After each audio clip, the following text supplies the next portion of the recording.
আমরা যখন ছুটির দিনে দুজনে বাড়িতে থাকি তখন দেখো বন্ধুরা আমরা কি করি, ঠিক আছে?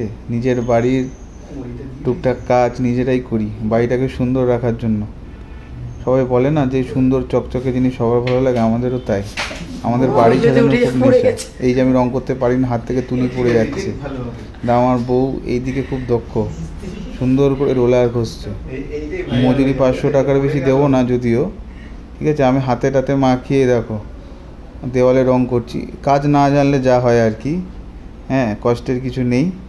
আমি তো আর মিস্ত্রি নই। যাই হোক, একটু চেষ্টা করছিলাম বাড়িটা রং করার, বা রং করা বলতে আমরা পুরো বাড়ি রং করছি না, কিছু জায়গায় জাস্ট একটু দাগ ঝোঁক যেখানে লেগেছে সেখানে রং করা হচ্ছিল আর কি। আমার মা ভিডিও করে দিচ্ছে, ফার্স্ট টাইম বলতে পারি ফোন ধরে ভিডিও করছে। মা সব পারে না, বলে দিয়েছিলাম এইভাবে ভিডিও করবে, তো মা ভিডিও করছে আর আমরা রং করছি দুজনে মিলে। রাত তখন কত বাজে? রাত তখন 12টা প্রায়।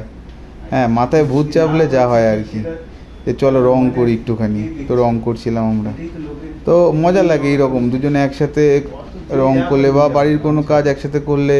হ্যাঁ, বাড়ির প্রতি ভালোবাসা থাকলে আমি মনে করি এটা সবারই, হ্যাঁ, কাজ করতে সবার ভালো লাগবে। যাই হোক, মোটামুটি 1টা অবধি কাজ চলেছিল।